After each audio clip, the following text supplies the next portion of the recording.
Ok, donc maintenant on va créer les escaliers tout près à partir de toutes les pièces qu'on a créées avant.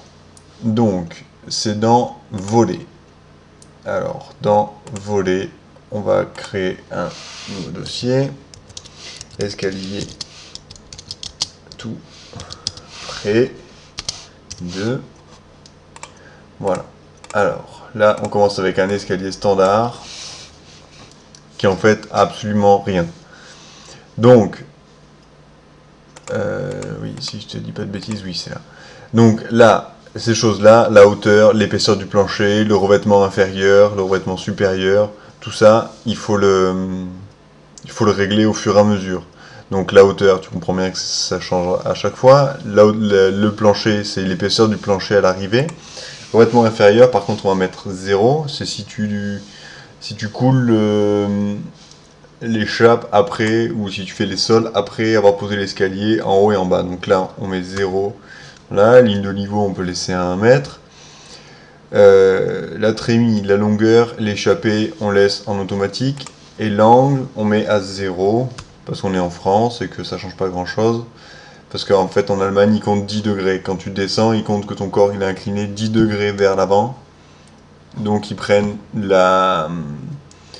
l'échappée à pencher de 10 degrés, pas à l'aplomb comme nous. Donc ensuite, l'escalier. Donc là, tu as la hauteur.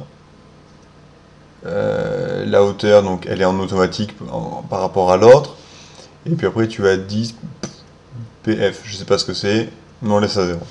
Ensuite, tu as giron, hauteur de marche. Donc là, tu as la marche de départ.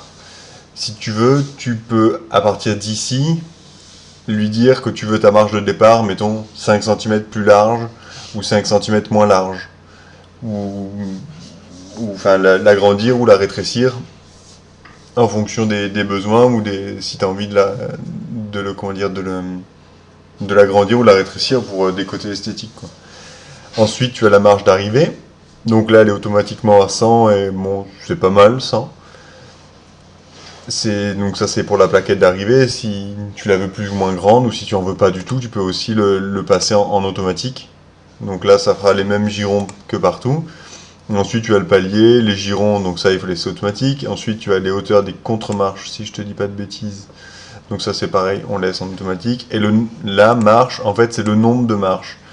Et tu peux jouer en fonction du module, tu peux jouer sur le nombre de marches pour ajouter ou supprimer des marches. Voilà. Ensuite, tu as le balancement. Donc là, tu as balancement automatique, oui. Donc ça, tu laisses en automatique. L'angle. Alors l'angle, il te demande si tu veux que la marche de l'angle fasse le plus possible angle du poteau, angle du mur. Donc là, on va mettre non plutôt. Ensuite, là, tu as le collet minimum. Donc le collet, c'est la largeur de la marche quand elle rentre dans l'escalier.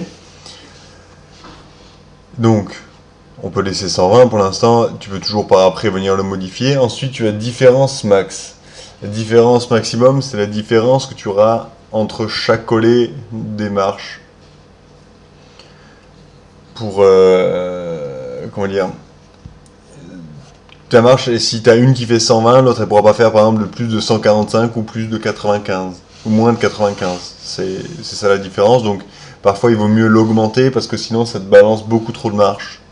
Et c'est pas joli. Et ensuite, il y a le module 63, donc ça on peut le passer à 59 ou 60, ça c'est pas trop important pour l'instant. Et ensuite, on regarde à la vidéo suivante parce que ça va faire beaucoup.